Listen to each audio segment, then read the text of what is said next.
Welcome to the Midas Touch podcast. We have a lot to break down. Let's talk about the Dobbs versus Jackson health holding overturning Roe v. Wade, a precedent for over 50 years, giving the constitutional right for women's reproductive rights, the right to choose, as further affirmed in the Supreme Court decision in Casey, Planned Parenthood, which took place in 1992. We also need to talk about a new Supreme Court decision that's breaking today in Kennedy versus Bremerton, which is allowing school prayer by a coach after football games, but really in doing so, essentially eviscerating the separation of church and state by eliminating a test known as the Lemon test from a case called Lemon versus Kurtzman, which looked at the effect of separation of church and state decisions. And now the Supreme Court has developed an analysis based on historical tradition, which is the same logic that they've relied on in overturning Roe v. Wade, in overturning a New York ban on concealed carry weapons and regulating it in certain situations. I want to break all of that down. And then we should talk about Rudy Giuliani as well. Rudy does what Rudy does best, which is lie. He lied about being assaulted at a ShopRite supermarket and claimed that he was hit, and he had this dramatic event of what took place, but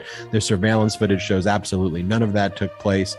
And then we should talk about what Trump does best, which is scam people. A grand jury out of New York has now subpoenaed the special purpose acquisition company, the Trump SPAC, in an apparent criminal investigation taking place, in addition to the SEC investigation taking place, and shares are tumbling in that digital world acquisition company SPAC. Brett and Jordy, a difficult Monday to be recording this podcast given all of the news dark times here, but I am reminded by Sotomayor's speech that she recently gave in Washington, D.C. 2 weeks ago, where she says, sometimes I feel beaten down, sometimes I just want to cry. And that's coming from a Supreme Court justice.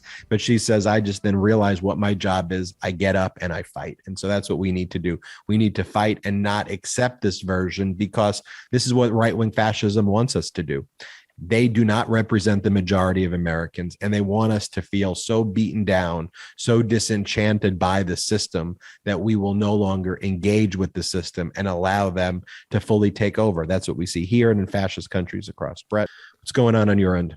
Oh man, it's a really scary time. I don't think I've ever been this afraid for America and this scared for the future of America. I mean, it just feels like, they've got these Supreme Court justices in there, and they're taking this opportunity now to do everything that they've spent the last 50 years trying to do.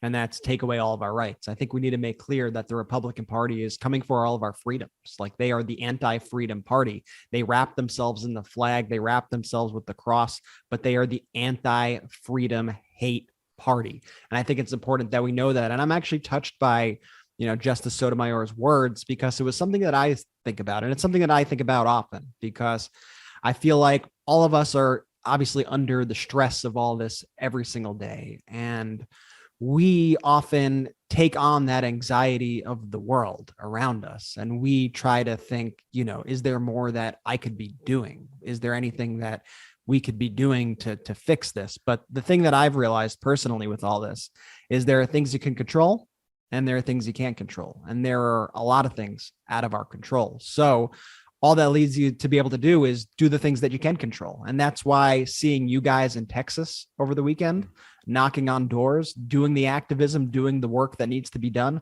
that's called taking things into your own hands right there. You can't control the Supreme Court justices. You can't control what any branch of government necessarily does. But what you can control is you can control your own destiny, and you can knock on those doors. You could get people out to vote, and you could spread the message. And that's what I think all the Midas Mighty listeners are doing with us every single day. And I'd love to hear more about your trip, guys, because I wish I could have been there. I've never been more jealous seeing the action out there, seeing the crowd, seeing the Midas Mighty meetup in Dallas, Texas. It was really, really cool and inspiring to me. And I think that's you guys set an example there that I hope that all of our Midas Mighty across the country are following. Jordy, could you tell us a bit about the weekend? I really want to hear all about it. Yeah. First off, a huge shout out to Mel, Jules, Aaron, Matt, and Jerry, especially for hosting us down there in Dallas. It was really an incredible event. We had a Midas Mighty convention out there, and it was really epic. We wrote 200 letters to remind folks to get out to vote this November. So we did a little, not a little, but a big letter writing campaign out there, which was awesome. And then the day after, we went canvassing. We were knocking on doors in Dallas proper, getting out there, reminding people, hey, get out to vote for Beto this November, get out to vote Democrat this November, because democracy is on the line. And Ben came down with me. Brett, unfortunately, couldn't come through. There's always has to be someone manning the ship over here at the Midas Touch front. But really what was even cooler than Ben and I out there was the Midas Mighty down there, knocking on doors, writing those letters side by side with us. And it's exactly what you said, Brett. There's just been terrible news coming out almost seemingly every day at this point. And all we can control is what we can control. We could go up and we could write those letters. We can knock on those doors. And I think we knocked on something like 1,100 doors or something wild like that when we were out there. Good for you guys. It was truly, truly an amazing experience. And I just cannot be any more grateful for this community of the Midas Mighty that we fostered. And just thank you all for your continued activism and getting out there and spreading the message that democracy is on the line. I'm so proud of you guys. I'm just so proud of the work you did. And one of the recurring themes that I noticed in all the videos that you guys sent me of people is that people are fed up. People are sick of this shit. People are sick of the oppression, and they're ready to vote Democrat. And it's up to us to fire them up and to just make sure they're registered and to get out there. And so I want to say, if anybody else wants to get involved in any of our volunteer efforts, we are super proud to have partnered with a group called Field Team 6. And so every single week, we here at Midas Touch are curating our favorite efforts, our favorite ways that you could get involved. And you could do this either from the comfort of your home, or you could do this by actually going out into the field like Ben and Jordy did this weekend. And so here's where you go to do that. Go to fieldteam6, the number 6.org/volunteer-ops.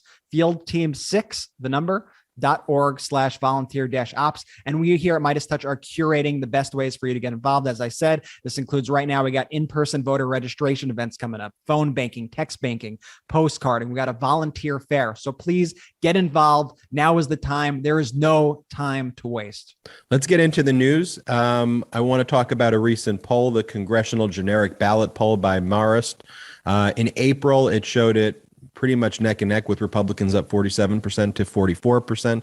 The new post-Dobbs polling coming out showing a 10-point swing in favor of Democrats. That's the margin that experts frequently say is needed based on the way the maps are gerrymandered. I mean, our whole system is such an absurd process that you have to be up 10% to win nationwide as a Democrat through the congressional seats. But that is good news politically, but what's not good news legally is the decision in Dobbs. And let me break it down for you, though, about just from a pure legal perspective, why this is such a radical, extreme decision, just based on what we learn as lawyers and what they teach us in law school. And many of you may know, I went to Georgetown Law School. I studied constitutional law. It's interesting. I took one day of class with a guy by the name of Paul Clement, who was the Solicitor General of the George W. Bush administration, and Viet Din,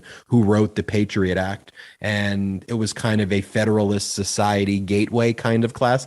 I lasted about one day in that class, and then I dropped the class that day when I saw what they were teaching.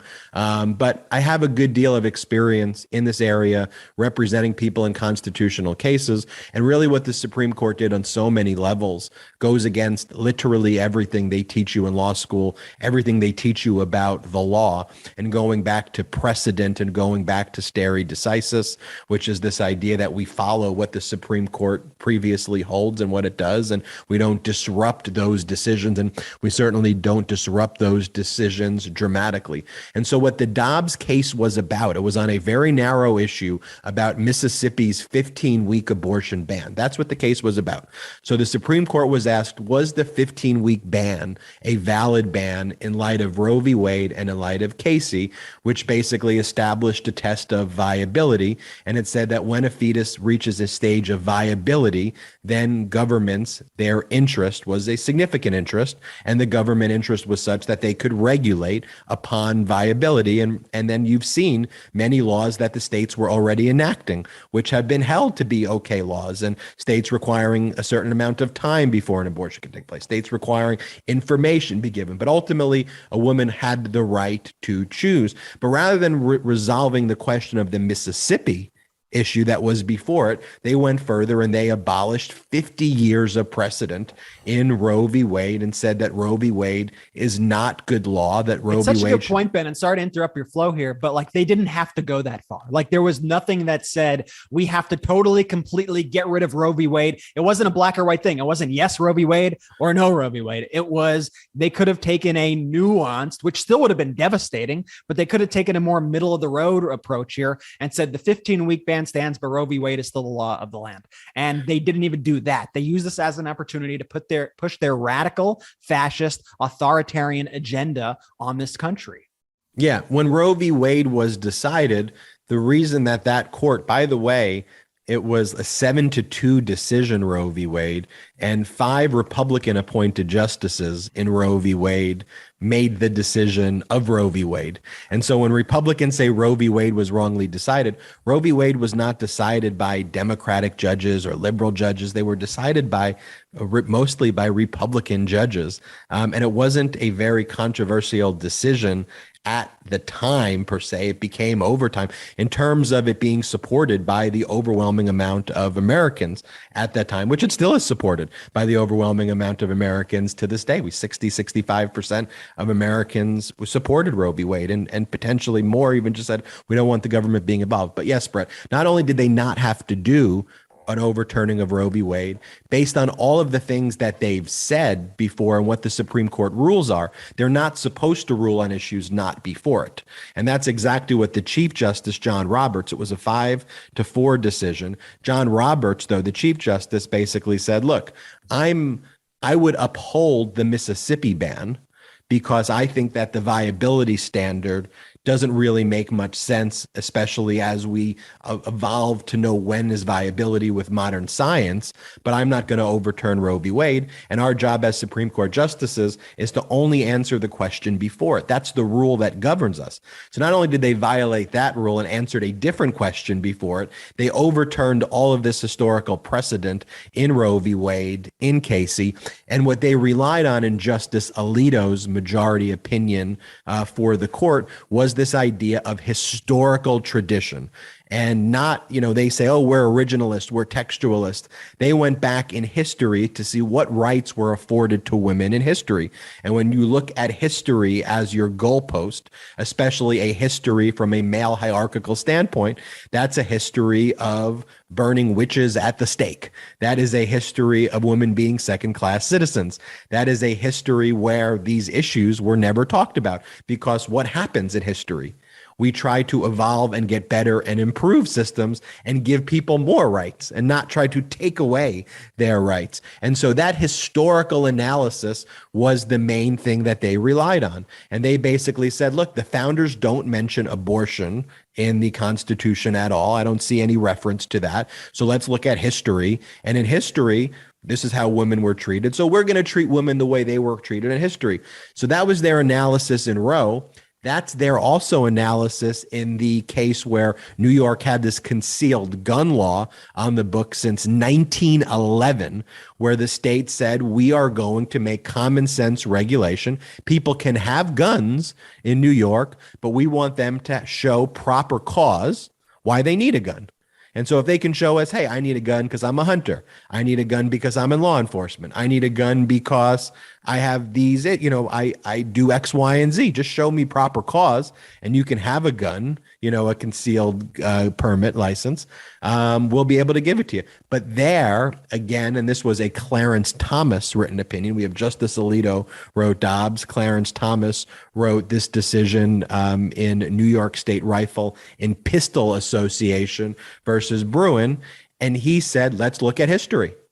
And in history, in his view of history, people were allowed to have as much guns as they want. And then they use their analysis of the Second Amendment, which doesn't read into the Second Amendment the idea of a well-regulated militia.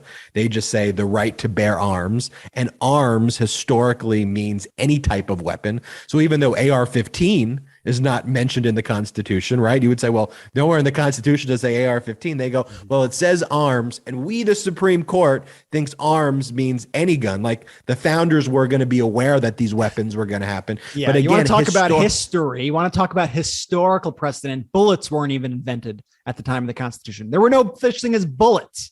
So let's think about historical precedent here. And also, there's just so much hypocrisy baked into this, of course. And, you know, even if you just look at the fact that they're saying that states are unable to regulate guns, but they're able to regulate a woman's body, that's hypocritical right there. The historical nature of it all is also a danger. And Clarence Thomas said this outright. He said, guess what? We should look at the case that covers same-sex marriage. We should look at the case that covers same-sex relationships. He is coming for all these contraception. That's where the Supreme Court is heading with all of this. And I think time and time again over the past few years, people have raised the alarm, including us at Midas Touch when we made the traffic stop GOP handmade salad. We've raised the alarm. We've said Roe is in danger. These rights are in danger. And people go, oh, you guys are being so alarmist here. You guys are being so alarmist. Why are you guys trying? What are you trying to get clicks and retweets? And no, we are trying to warn you of serious threats. And I hope that you're on board right now, because if you don't realize that our alarmism is warranted, and if you are not yourself alarmed, either you are not paying attention or you are okay with it. All right. And you like the fascism. You want these policies because there's really no other option at this point. Either you understand the game that they are playing and you are ready to fight back, or you are being willfully ignorant or you support it. So choose your side right now. Oh, I couldn't agree more. And who warned us specifically? You know, Hillary Clinton warned us. I want to play these clips, Brett, from the debate where she really wasn't even being asked the question. So she almost had to bring up the question on her own in one of the debates. And then it was talked about in another debate. But let's play, the first clip, Brett, of her giving this debate and her talking about how she hasn't even been asked the question of Roe v. Wade and her warning people about what would happen if they elect Donald Trump. People that I would ever appoint to the Supreme Court are people who believe that Roe v. Wade is settled law and Citizens United needs to be overturned. And I want to say something about this since we're talking about the Supreme Court and what's at stake. We've had 8 debates before. This is our 9th. We've not had one question about a woman's right to make her own decisions about reproductive health care. Not one question. And in the meantime, we have states, governors, doing everything they can to restrict women's rights. Okay, so she said it in that debate. Let's play another clip from another debate where she says it as well. In this case, it's not only about Roe v. Wade. It is about what's happening right now in America.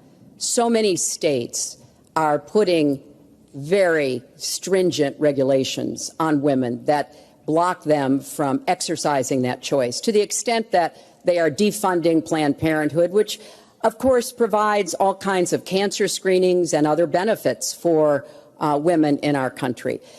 Donald has said he's in favor of defunding Planned Parenthood. He even supported shutting the government down to defund Planned Parenthood. I will defend Planned Parenthood. I will defend Roe v. Wade. And then for good measure, let's just, even though this clip is not about reproductive rights, it is Hillary Clinton warning us about Donald Trump's fascism, which she repeatedly warned us about in the debates. Just play this clip because I think it's just worthy of just listening to, so we can then make the point we want to make here generally. We've been around for 240 years. We've had free and fair elections. We've accepted the outcomes when we may not have liked them. And that is what must be expected of anyone standing on a debate stage during a general election. You know, President Obama said the other day, when you're whining before the game is even finished, it just shows you're not up to doing the job. And let's be clear about what he is saying and what that means. He is denigrating, he's talking down our democracy. And I, for one, am appalled that somebody who is the nominee of one of our 2 major parties would take that kind of position. I mean, I'm almost speechless when I listen to that because it just sends chills down my spine. And I think about that election in particular. And I'm not going to name names of people or organizations that I see right now who are basically, railing at the Supreme Court. How could this happen? This is fascism brought to America. Many of these were the same organizations and the same groups who called themselves progressive, who called themselves liberal, who basically suppressed the vote for Hillary Clinton and said in 2016 that because she wasn't the perfect candidate, they weren't going to vote for her, because she didn't check every single box and didn't pass their purity test, that they weren't going to vote for her. So you let Donald Trump win. And you see signs of that even taking place now. And I hope this is the wake-up call, even though it is the worst type of wake-up call that could ever take place. But I saw that same rhetoric where if Biden didn't pass the 100% agenda that you wanted, but is fighting for the 100% agenda, but based on the realities of our political system, couldn't deliver that 100% agenda, people are like, well, then I'm not going to vote. I'm staying at home. I'm not going to vote Democrat. What are Democrats doing for us? And I don't know what else I can tell you or show you other than those Hillary Clinton clips. I don't know what's at stake. Is the goal here for people who say that then to elect the person who's literally trying to kill them? Is that the option that they want? They prefer the person who wants to take away all their rights against the people who are trying to fight for their rights, who may not always succeed. So they're going to allow the people taking away their rights to win.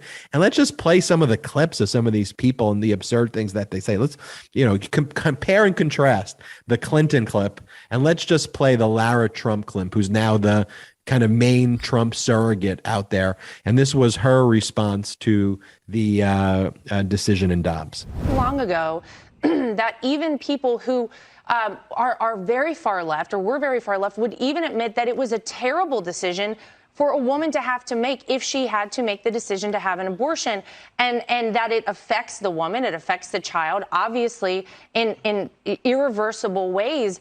But now it seems to be championed in a way, and people are advocating for you to have an abortion as opposed, Nicole, to giving you the choice to choose whatever you want. It's terrible, and it honestly seems like there's a moral decay that is set in our society, and I think it's contributed to some of that. It's the gaslighting, the utter stupidity, and the authoritarianism that takes away your rights is kind of the commonality here. All wrapped in one package. All wrapped in one. The argument that because of this decision in Dobbs, that now gives choice to women, that's what they're arguing. That's what they're arguing. And let's just play Sarah Huckabee Sanders and her one about now how, let's just use the words that she says about how safe women are. Let's play the clip. Play the clip. We will make sure that when a kid is in the womb, they're as safe as they are in a classroom, the workplace, a nursing home, because every stage of life has value. No one greater than the other. Unbelievable, these people. As Brian Tyler Cohen noted, yes, classrooms in 2022, famous for safety. These people are just so... all those locations. All those locations, workplaces. Yeah, it's a speech you would almost hear out of like Veep, like a TV show. But it's reality, and it's not funny at all. Well, here's the thing. And this is kind of the progression of first it was wait a minute, you can't even have Veep on the air anymore because the real parody is what's taking place. And then you're like, wait a minute, you can't even really watch Handmaid's Tale anymore because that's not parody. In many ways, the dystopian society they have there is similar to, is similar to what's going on. I mean, obviously, some of the theatrical dramatics and the clothing and things like that are not what's going on, but you really have this theocratic, authoritarian, extremist Supreme Court that are now divining things based on their interpretation of historical tradition, and a historical tradition that's based on what they believe where people were second-class citizens. And remember what this ties in with. It's all part of a plan, and it's all moving collectively together, which is why we as pro-democracy loving people need to be focused on building, coalitions together. At the same time, the Supreme Court is saying we need to look to our history. What is their political arm doing? We need to erase our history. We need to purify our history to remove any references to diversity and to championing what happened in the past that led to why we are fighting for equal rights. We need to remove, they came up with their term, which was a law school class, critical race theory, as being taught when it was only taught in law school, to erase diversity from textbooks, to revert so much so to erase diversity in math books and to take away books from our library so that their version of history can shine, and a very dark version of history. And then you have the question as well of like the 14 states, we have these trigger laws that are going to be already taking effect and will be taking to effect, about 13 or 14 states, which have on the books the moment Roe is overturned, their abortion bans will go into place. And some of those have already started in states. Some of them will be continuing to take place in other states. But the 14 states that have the most restrictive abortion laws, including South Dakota, for example, invest the least in policies and programs for women and children. And Governor Kristi Noem was interviewed about that exact topic. And let's just play what her answer is, which is a bunch of gibberish, because they have no real answer. And listen to what the words that she says. It's like more of the same gaslighting.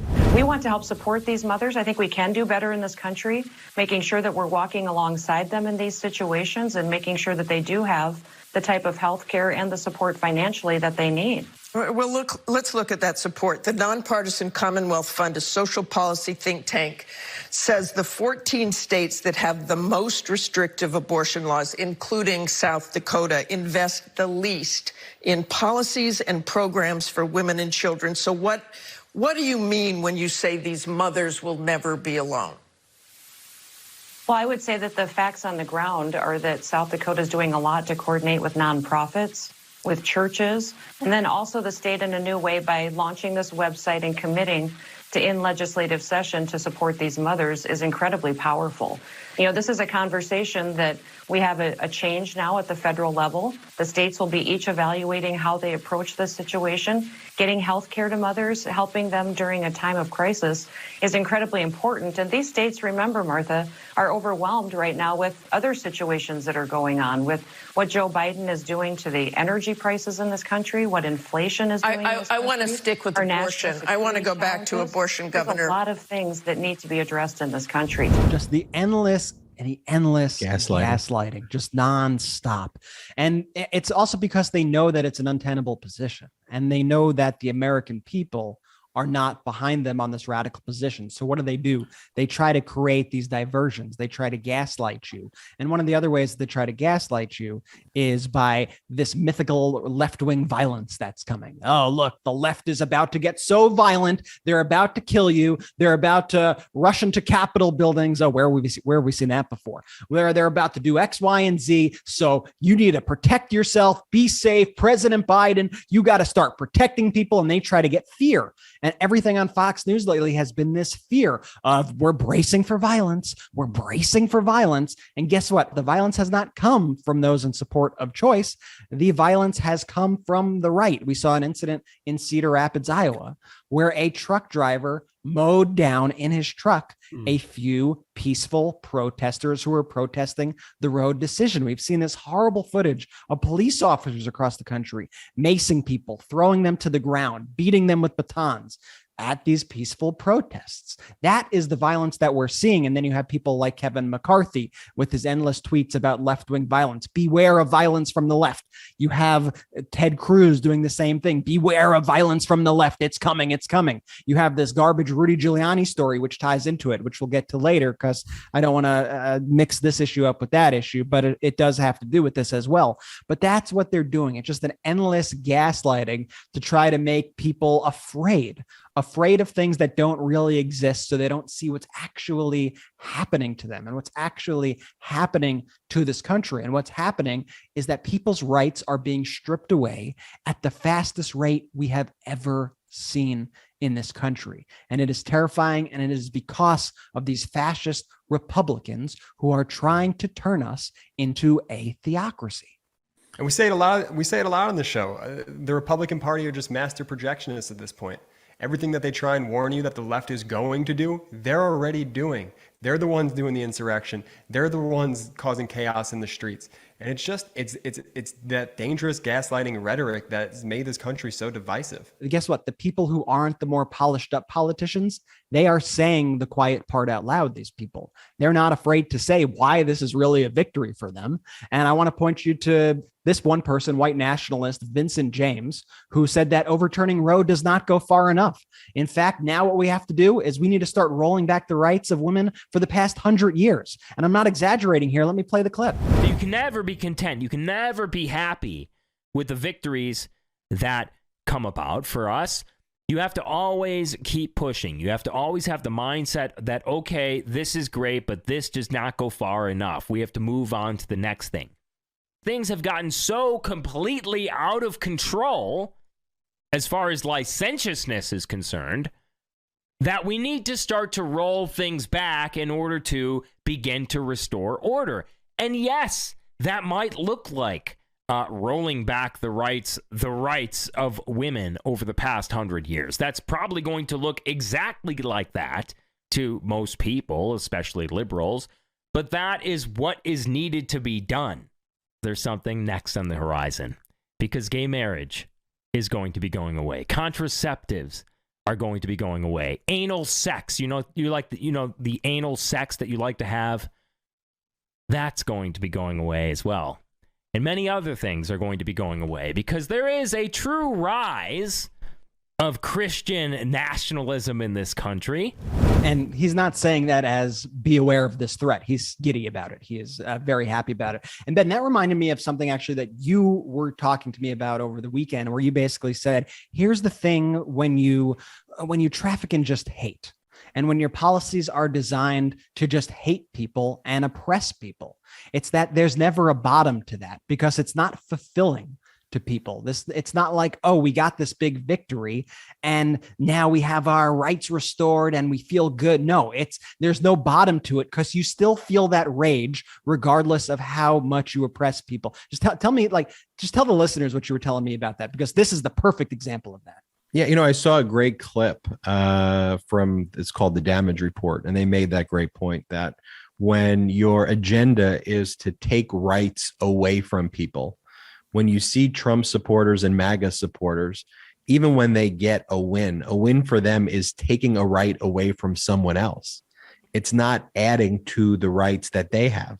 They're not getting additional health care. They're not getting more income for themselves. They're not getting their student debt issues addressed. They're not getting more vacation time from work. They're not getting safer worker conditions. They're not getting, their Social Security, further protected. They're not getting all of these, things delivered to them, which exist in mostly all modern democracies, kind of outside of the United States of America. They're not getting, more rest breaks and lunch breaks and higher salary and higher wages. So these are not the wins for them. Are how have we hurt another group?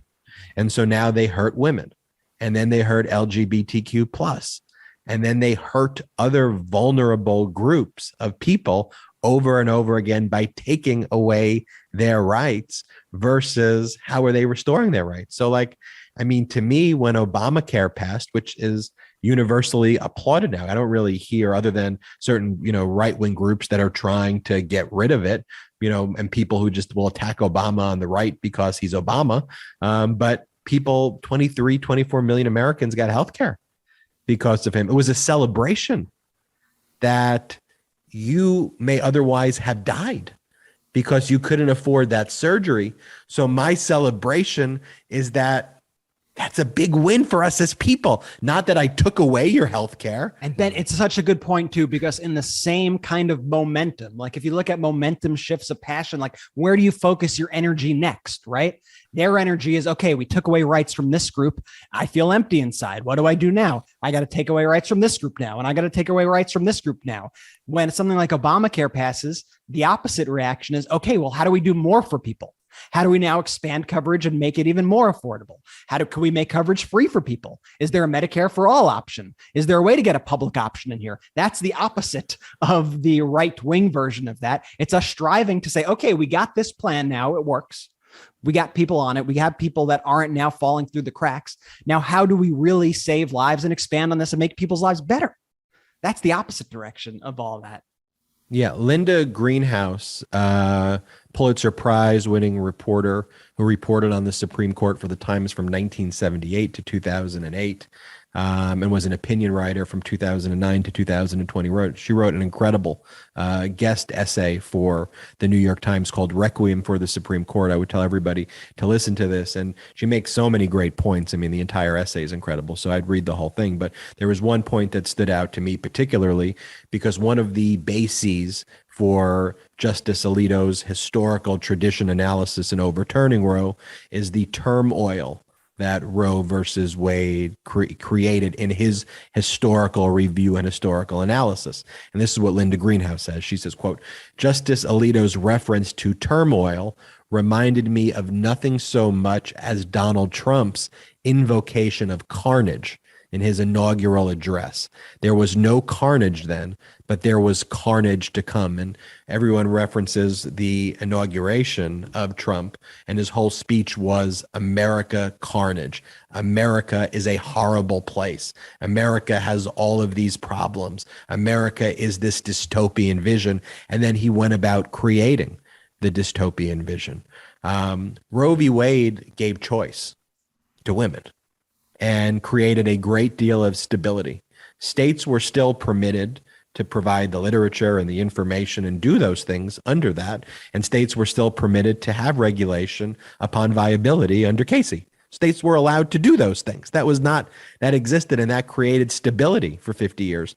And now what we're already hearing about are stories of women with ectopic pregnancies who need abortion care because without it, they will die through the ectopic pregnancy.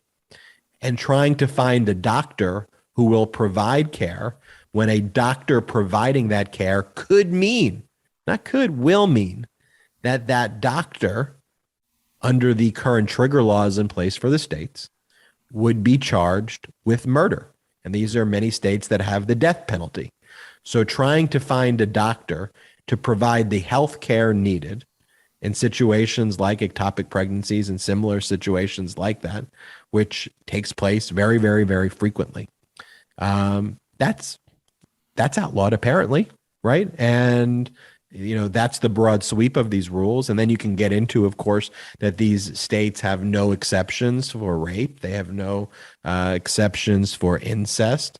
They view upon fertilization as when abortion rights, it was when their laws outlawing abortion and reproductive care would take place upon fertilization. And so the question is also, what does that mean for in vitro fertilization? What does that mean for other areas too? That is now, and that's also one of the things that Requiem for the Supreme Court goes into, and that's the turmoil that's also being created and just removing choice. They're celebrating harming women, and that to me is disgusting. And we've played you these clips, and I want to move on to the other case that I was talking about that was just decided today by the Supreme Court in Kennedy versus Bremerton. But you've seen the clips of Hillary Clinton. You've seen the clips of these right wingers and what they're doing, what they will continue to do. And so the question is what country do you want? What country do you want? If you can't get motivated and get other people to motivated, and we can't win this election, I genuinely do fear that our country's gone. I mean, we actually have an opportunity. And I know I said I'd move on, but let me just give you one other thought right now, though, about I think what we can do. What's an action item even right now? A step that we can take right now. I know that Manchin and Sinema have said that they don't agree with abolishing the filibuster generally, but everybody recall the filibuster is abolished when it comes to nominating Supreme Court justices and voting on Supreme Court justices. There is no filibuster for that. So it's not like the filibuster exists for all purposes. That was called like the nuclear option. The nuclear option was, off the table. Each party blamed each other for invoking the nuclear option. But nonetheless, there is no filibuster when it comes to nominating Supreme Court justices. So my question is the following. Manchin and Sinema and even Collins, you all are saying that you were defrauded by these Supreme Court justices who told you that they were not going to overturn Roe v. Wade. Susan Collins, Justice Gorsuch looked you in the eye, according to the notes from you and your staffers, which were leaked to the New York Times. And he said, I wrote the book on precedent. Of course you can trust me that I'm not going to overturn Roe v. Wade. So some people are like, focused on what the Supreme Court justices said during the hearing, their confirmation hearings, where they said, we'll agree with precedent, we won't overturn precedent. But they never specifically said we won't overturn Roe v. Wade precedent, which I think they clearly did by saying that this is precedent and we don't overturn precedent. And we agree with precedent on top of precedent. But even if you move that aside, they lied to federal officers and federal officials. They went into the room and they specifically said there, we will not overturn Roe v. Wade, trust us. I wrote the book on precedent. Kavanaugh said, you can trust me not to overturn Roe v. Wade because I'm not the kind of person who will rock the ship in a situation like this. I would never do that. That's in her notes. So what should you do? Well, if for the narrow purpose of voting on Supreme Court justices, there's no filibuster, well, here's my rule. If a Supreme Court justice defrauds you for purposes of being nominated and approved and confirmed based on that issue, but for that issue, you wouldn't have voted for them, the filibuster should be abolished to remedy the fraud. It's a very simple solution. You will remedy the fraud by now codifying Roe v. Wade because they lied to you and they told you they were going to keep Roe v. Wade in place. So to remedy the wrong where the filibuster wasn't invoked, let's just not use the filibuster for just that purpose. My overall view is that the filibuster is an absurd thing anyway, and I think broader abolition of the filibuster, but we don't even have to get there. Right. That's how I would analyze it on a very discrete basis. And I think that's one of the things we should be pressuring them to do. No, I think it's brilliant analysis, but if we're relying on Susan Collins or anybody like that to do anything or to fold, I think we're in a lot of trouble. But I think you can't focus on the issue of the difference in my plan versus lots of plans, though, is being very specific, that it is narrowly tailored to remedying the fraud against you. But I'm with you that Susan Collins is difficult to get around. Just I do want to talk briefly about Kennedy versus Bremerton. Yes, please. And Jordy, you and I had this debate going into the show, and I don't mean to put you on the spot, but your view was basically, hey, this situation involves a coach. It's after the game. According to the facts here, the coach is on his own. He's kneeling and he's engaged in kind of a silent prayer after the game. It's not like he's like forcing players to do it.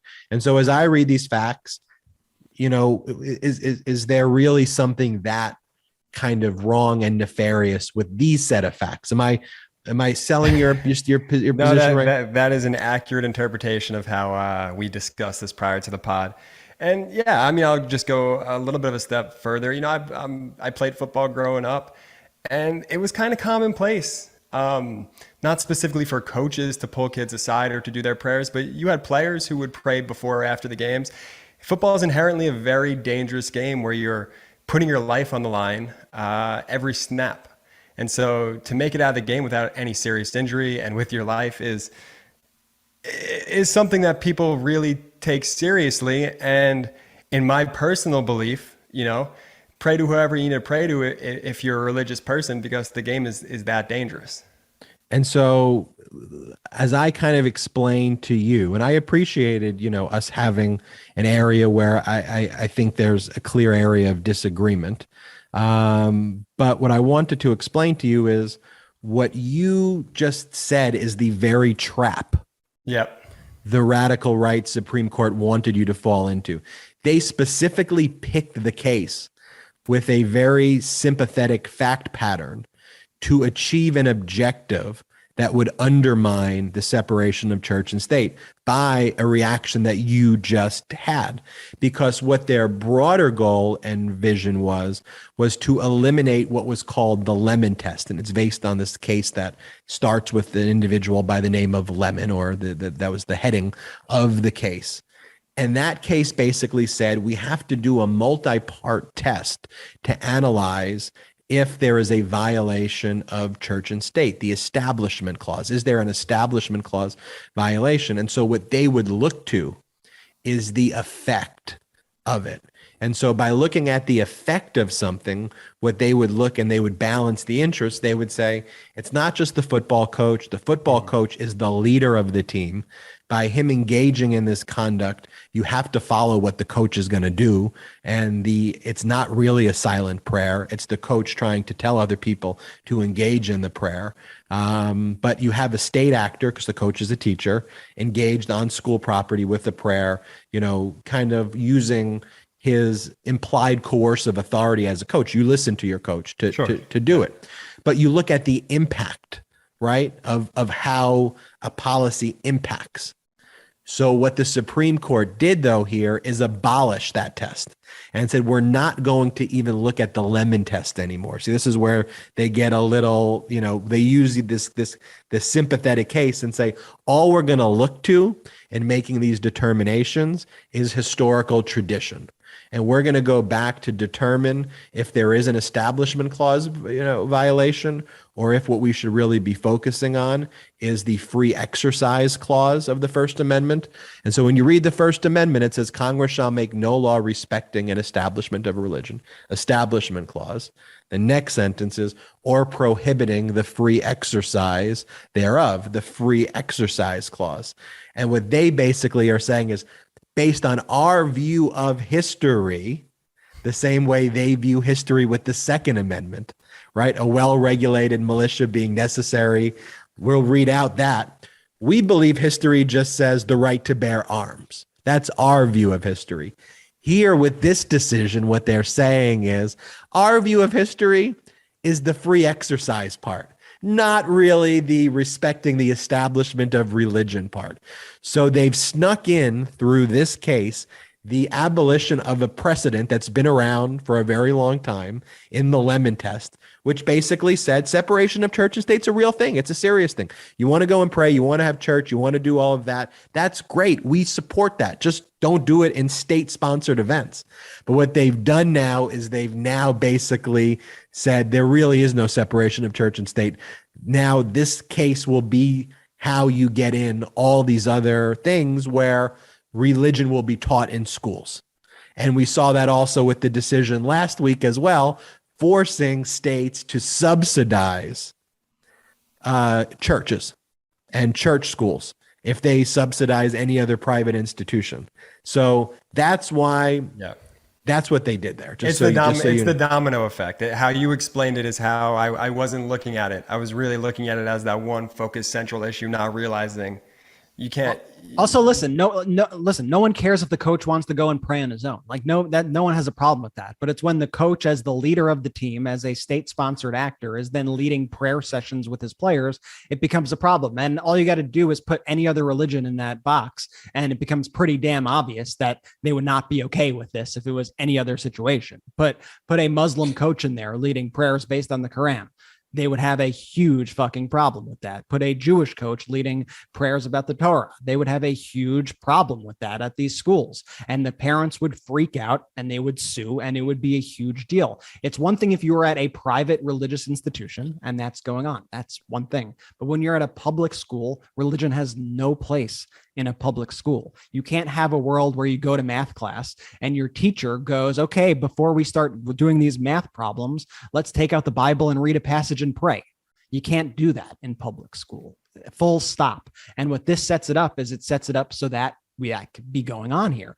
And it's also worth noting too, that these rulings that they are overruling here, the Lemon Test ruling, for example, that was a decision decided 8-1. It wasn't even close. It wasn't even close. And now this radical Supreme Court has gone so far to the right that they are overturning these very clear-cut cases, and they are turning America very rapidly into this theocracy. I mean, it's what's happening before our eyes. It's all tied together. This is tied together with the abortion ruling. It's tied together with the paying for religious schools ruling. It's all the same thread. This is what's happening in America. And so you need to be aware of what's happening in America and how each of these cases is chipping away at our freedom of speech, our freedom of religion, our freedom from religion, by the way, as well. All that stuff is being totally chipped away by this radical right Supreme Court and the Republican Party. It's a great point you raise, Brett, because these decisions that the Supreme Court are trying to now portray as being these rogue decisions by the Supreme Court, like Roe v. Wade and like Lemon, these were decided overwhelmingly by Republican appointed judges. These were not like decisions by, as I mentioned earlier in the show, like Democratic appointed judges. They were done in very nonpartisan ways because these views were viewed as kind of very common sense things. Like with the Lemon Test, of course, we should look at the effect of how the conduct impacts things, right? Like, of course, we should look at the effect. We're just going to look into we're going to summon the oracle of white supremacy and our view of a Christian nation. We're going to summon that. And what does that say? Oh, that says guns everywhere. What does it say? Let's summon the oracle. And the oracle says no rights for women and LGBTQ plus. Let's summon the oracle and go to history. History tells us, but that's what they're doing. Like it's an absurd way I'm saying it, but that's what they're saying versus, hey, makes just as much sense as when you read those documents that they put. I mean, we live in 2022. We need to look at how these things impact people. That's what the Supreme Court now is saying. Yo, that is controversial. We need to summon up what we think the founders in the 1700s would have thought if they were involved in a hypothetical conversation with us today.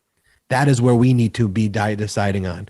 And even though the history even suggests otherwise, they make up their own history too about how to justify. Like if you break down the Second Amendment and what militias were and how militias were armed, it means nothing like what they say. If you break down the common sense of what the Second Amendment says, if militias should be well regulated, shouldn't the individual be well regulated? So militias, army, yeah, you get regulated.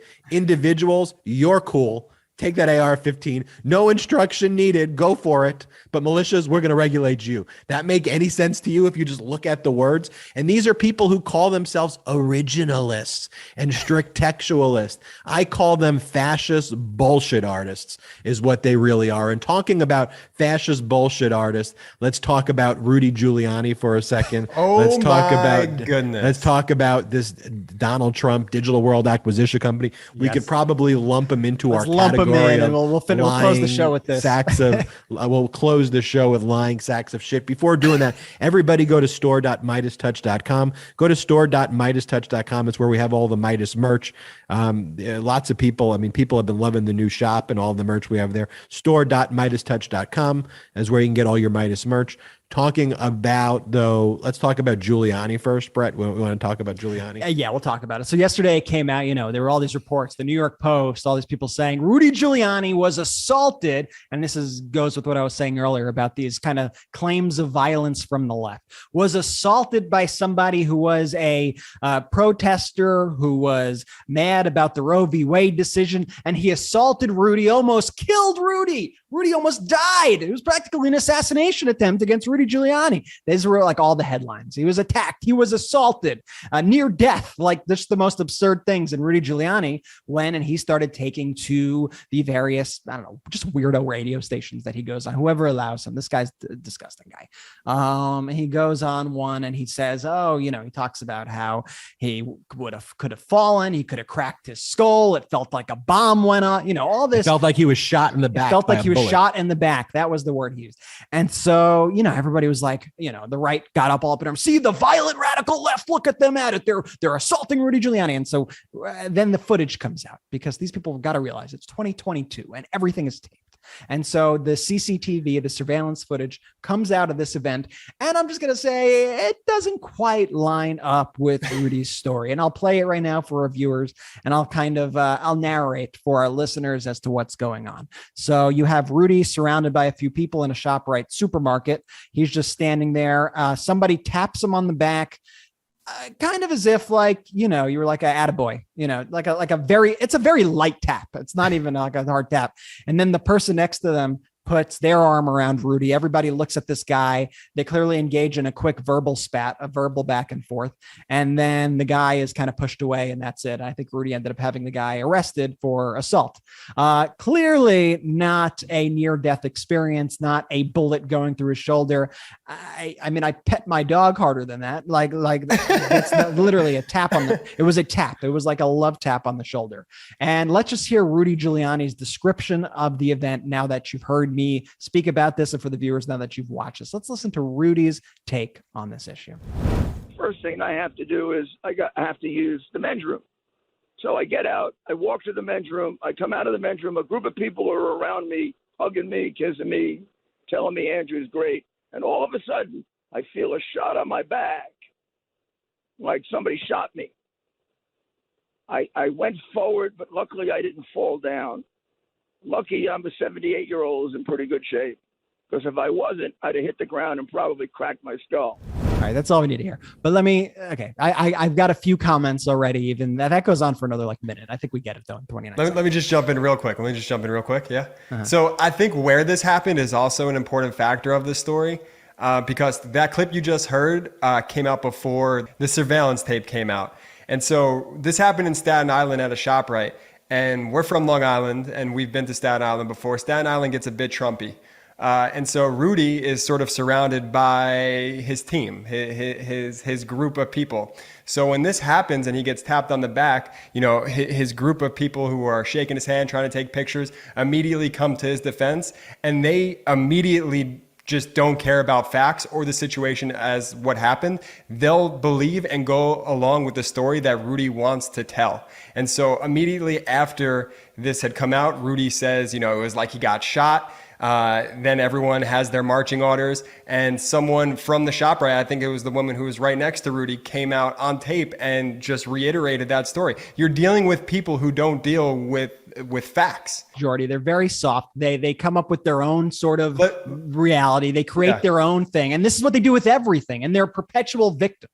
This is what they do with everything. Totally. The guy was tapped on the back. I was shot. I was murdered. Oh my God. God save me. What am I going to do? You were barely tapped. And then he goes on this radio show. And I have a lot of comments about this radio interview that I'm excited to get to. So because first, the Curtis Silva show, this guy wearing like a red beret. I don't even know what the hell this is. What program is this? WABC 77. So he goes on this Curtis Silva show. The first egregious lie that he tells is this. I walk to the men's room. I come out of the men's room. A group of people are around me, hugging me, kissing me, telling me Andrew's great. I don't think anybody was hugging Rudy, kissing Rudy, and telling him how great Andrew was. I think that's the first kind of lie of the thing. Second of all, if you look at the tape, the picture they use of Rudy Giuliani has to be like from the 90s. That's not present day Rudy Giuliani. If you don't have 90s Rudy Giuliani on the phone, but you have current day crazy Rudy, I think you need to show a crazy Rudy picture and not this photo. It's just not an accurate representation. And then let's hear how Rudy describes his health and his well-being. Lucky I'm a 78-year-old who's in pretty good shape. He sounds like the beacon of health, Rudy, in this. Oh Lucky I'm a 78-year-old who's in pretty good shape. Because if I wasn't, I'd have hit the ground and probably cracked my skull. Again, it was a pat. It was a pat. As Brett said, he would pet his dog harder than Rudy was patted. And then can we just play real quick the woman who was standing next to him? And I just want to reiterate, I think this is important because this was before the footage had come out. And so they thought they were going to get away with this story. And they basically just got exposed. How quickly did this incident happen? It happened so quickly. I mean, I was shoulder to shoulder with Giuliani. Okay. And, I could have been hit. Never mind me. I just felt bad for Giuliani. He hit him so hard that I felt it. That's how bad it was. How could you describe the person who allegedly assaulted Giuliani? You know, like I said, I'm an often shopper here, and I've seen that employee in here. You know, I've never had words with him or anything. I'm actually stunned that this gentleman did that, especially knowing, you know, everybody in here is all the staff, they're very helpful, nice. The owners are nice to everybody. Anything else you want to add? Rudy almost died. I don't know. I found the interviewer to be kind of funny too. Like even though she just said like, anything else you want to add? It's like, you want to tell me some more dumb shit about what happened? Can you give me some more dumb shit, please? Because I just want to see how absurd you're going to make it. And look, should the person have even touched him on the back versus just, give the criticism? Or if you're working, should you, and you're an employee of the entity, do you absolutely have a right if you do invoke your First Amendment right to say it, you should say it, but you may get fired from your job if you say it during work hours. But you absolutely have the right to say it. Should you have touched him? He probably shouldn't have touched his back. But is Rudy Giuliani the biggest liar in the world for kind of making up this fake scenario? And Brett, I guess the only point of highlighting it though it's like they're the biggest bunch of whiners, crybabies, perpetual victims, feel bad for me. Oh, Trump, they're all attacking me. I'm always attacked. I'm this. It's like, dude, you're the most powerful person in the world when you were the president of the United States. Like, you're a billionaire. You're not a victim. You inherited hundreds of millions of dollars from your dad. Okay? Stop this woe is me bullshit. But the whole ideology is we're under attack. We're victims. And because of that bases, we're going to use that fake victimhood to actually really victimize and torture people through real physical torture, through real separation of families at the border, through real discriminatory measures. We are going to claim we are fake victims so that we could affirmatively victimize vulnerable people and people generally. And when I say, the vulnerable people, that's where they start. And then they come for you. Yeah. That is what history has taught us. It's the same thing. Yeah. I like you said, like that's what history taught us, because it's the same thing we see in Russia right now. What's happening in Russia. That's how Putin runs his government. It's the same thing we saw in Nazi Germany. It's these people are monsters. And they say that in order to justify themselves actually being monsters against those people. Look, these people, whether it's, the LGBT community, the Jewish community, whoever it is, these people are trying to take away your rights. Look at how radical they are. Look what they're doing to you. They're destroying traditional marriage. They're destroying your religion. They're destroying this. So in order to fix that problem, we got to take some drastic measures right now to restore, quote, freedom. And that's what we've seen throughout history. And that is why this Rudy scenario, while funny and while silly, is so important for us to highlight, because if they're willing to lie about things that small, you see what they're willing to do on an even greater scale to really oppress people, victimize people, and even kill people. The Trump SPAC, Digital World Acquisition Company, which merged with Trump Media Company, we now have learned, based on a recent filing from the SPAC, the Digital World Acquisition Company, this is the entity that is looking to acquire the made-up Truth Social, which was made up after the Special Purpose Acquisition Company, but where it appears conversations about launching this occurred before the SPAC was announced, which is a big no-no. It's against the law. It's against SEC rules to essentially collude with the company that you're going to create before you create a special purpose acquisition company. We've learned that the federal grand jury subpoena has been sent to Digital World Acquisition Company. It's now trading at about $25 a share from its peak that I think was in the 160s or 170s. I don't think anybody called this earlier than you or you and Popok combined on Legal AF so and on this show. It's so true. From day one, Ben was like, oh, they're going to be investigated by the feds, like 100%. There's going to be an SEC investigation. They're going to be raided by the FBI, like all the above. And it's happened. Like it's all happened. It's become an area, in my other practice when I'm not doing Midas Touch. I've developed a familiarity. I wouldn't go as far to say a specialty, but in special purpose acquisition companies, which are essentially blank check companies, are basically corporate shells that go public. They raise money, and then they're tasked with, once they go public, with then acquiring another company that's out there and bringing that company public. So you think about one way to go public and be on a stock market is through an IPO process.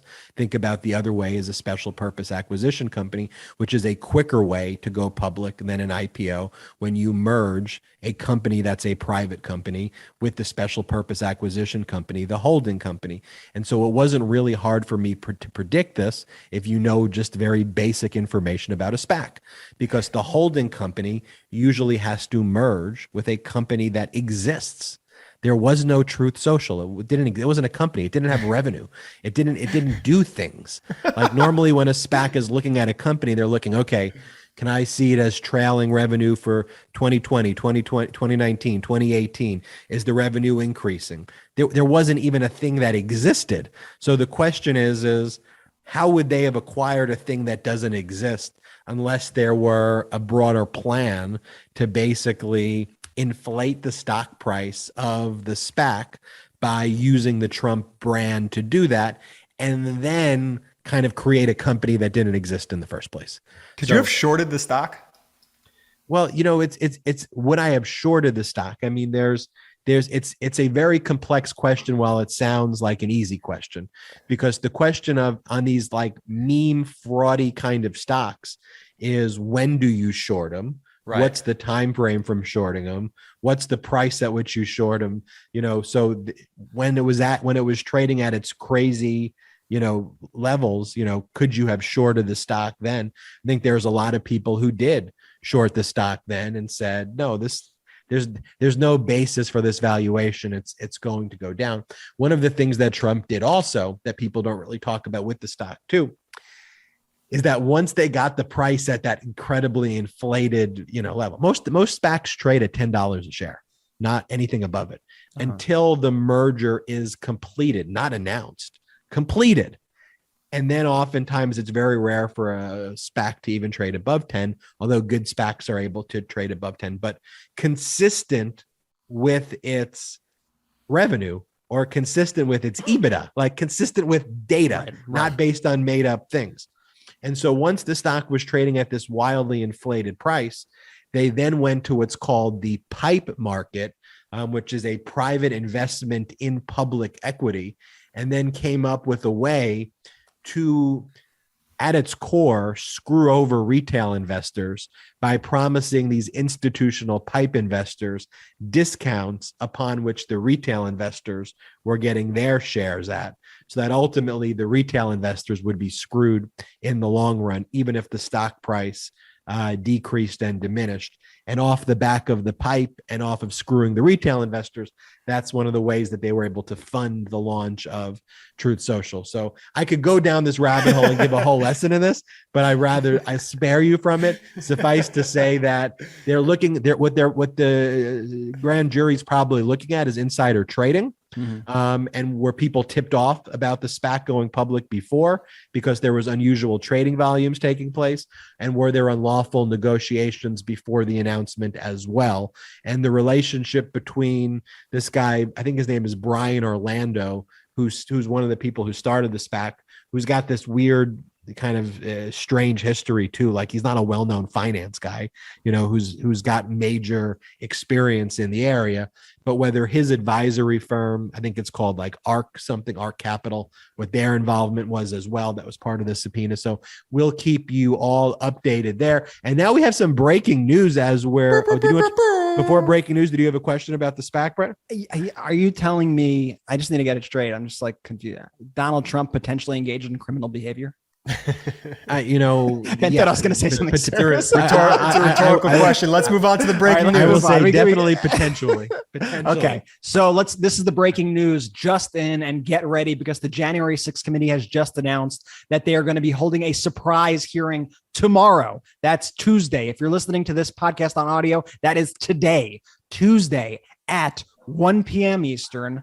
That is going down. They say that they have obtained new evidence and they're going to receive new witness testimony that they need the public to hear. I think this is a massive, massive, massive, massive deal because they were currently not planning before this. They weren't planning on holding another hearing until July. And so they just decided to set this emergency hearing for Tuesday at 1 p.m. Eastern. Ooh, I just got the goosebumps. So I am excited to hear what happens in these bombshell That means hearings. they called everyone back from the 4th of July vacation to come back and recess. This is a big deal. They do not do this lightly. They do not do this lightly. So you need to tune in. You need to watch and you need to spread the word about these hearings and make sure everyone you know watches. And the best place to watch the January 6th hearings, as always, we are getting our cameras there right now to figure out what time we could get in there. Our coverage always begins 1 hour before the hearing with our expert panels. We have some of the best guests. We got the best coverage, unapologetically pro-democracy. We will never both sides this shit for you. We will always give it to you straight, and we will always ensure that we are upholding our democracy. So you can watch that on the Midas Touch YouTube channel starting at noon Eastern, 9 a.m. Pacific time. That's youtube.com/Midas Touch. That's youtube.com/Midas Touch at noon Eastern on Tuesday. Tune in for these bombshell hearings. Set your notifications right now. This is going to be huge. I cannot even imagine what made them cancel their recess to have these hearings, what evidence they obtained. Who knows? It's going to be the documentary footage that they were talking about, because apparently the Trump family taped the whole thing because they thought this was a great idea. Looking forward to this. And this is a big deal. And we're learning, for example, that Eric Trump had told the filmmaker of it that inciting violence was, quote, fair game. Yeah. And so we will see. It would be so great if Eric Trump was taken down. It would be so Eric Trump. Like I definitely, we need Don Jr. We need Donald, we need Ivanka, Kushner, the whole criminal cartel, but it would just be great if we just cuffed Eric Trump. Like that kid is that kid just needs to go down. Like just as like an appetizer, like when you go to like if you go to the just as like an appetizer, like you go there, like that would be like my mozzarella stick to my steak. Would be Eric Trump, I'd be like, all right, that was a good. Eric Trump is so not worthy of mozzarella sticks. He's really not. Eric Trump would be like, okay, Eric Trump would. I could go on and on. Food examples, I want to see this footage. Eric Trump probably laid out the whole cool plan. Like he probably just explained to the filmmaker. Eric Trump is such a dumb shit. He probably exactly. It's probably like, all right. Yeah, so of course my dad wants to attack the Capitol and incite violence in order to overthrow the government. We'll find out. But tune in. We will find out. Tune in and make sure, everybody, that you are subscribed right now to the Midas Touch YouTube channel and that you're subscribed to Midas Touch on audio. Here is my big ask for all of you. If you're watching this on YouTube right now and you're not subscribed, hit the subscribe button right this second on the Midas Touch YouTube channel. If you're watching it on YouTube, then go over to Midas Touch Audio, wherever you get your podcast. Just search Midas Touch and subscribe right now to the Midas Touch podcast. And if you want to subscribe to Legal AF podcast, but definitely subscribe to the Midas Touch podcast right now. If you're listening to this on audio and you're not subscribed, what are you doing? Subscribe to the Midas Touch Audio on the podcast. And once you're done with this, just search Midas Touch on YouTube. Do a search. Go to YouTube, search Midas Touch, and then subscribe to us on YouTube. And we have other content and other videos on YouTube too that you might find interesting as well. So you may enjoy that. We also have rolled out a new series. As you now know, Midas Touch is a daily podcast because we try to figure out as brothers, we're already getting just like 3 hours of sleep. How do we get no hours of sleep? Also, everybody was saying, let Jordy speak. Let Jordy speak. So we gave him his own entire podcast. His own. I host it. He's a host. Jordy is the host. You will hear Jordy's voice and the host of our incredible Midas Touch contributors. I'm sure you've already seen them on your feed. Those will be daily on days where the typical Midas Touch podcast does not air. So just for clarification, Tuesday mornings, Friday mornings, you will get the Midas Touch podcast as usual with the guests you love, with the three brothers. And every other day of the week, you will have daily podcast comments from Jordy over here and our favorite Midas contributors every single day. Make sure to subscribe. Make sure to tell a friend. Pass it on. We are building something really, really, really special here. And we are so thankful that you are on this journey for us because we need you. We need you to protect our democracy. You are at the front lines of protecting our democracy. And it starts with you. It starts with you speaking and having these conversations with your family and your friends and spreading the word. It has never been more important. Shout out to the Midas Mighty!